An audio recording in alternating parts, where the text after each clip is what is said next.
anigoo magacaygu yahay Faysal Cabdullaahi Cismaan waa ku faraxsanahay maanta oo taariikhdu tahay 17 Juun 2026 inuu imtixaankii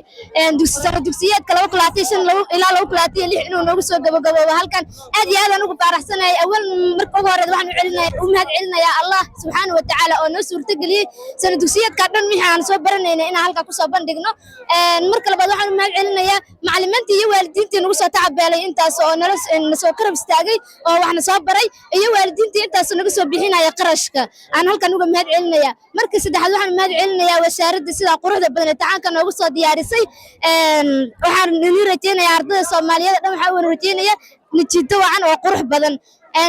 dhibco fiican oo ku farxaan waan rajaynayaa ardayda Soomaaliyeed waan rajaynayaa talisi bariskana waa u mahad celinayaa taliya xasan cusub oo maanta karabkayga tagaa ku yahay ugu mahad celinayaa macallin maxamed cali sidiiraan oo nasoo garab istaagay intaas nana dhiirigeliya maalintii koowaad ee imtixaanka aan soo bilaabanayay aad iyo aad u mahadsan tahay waa ku faraxsanahay maanta inaad taliya iyo kormeerkii degmada aan garab taagan yihiin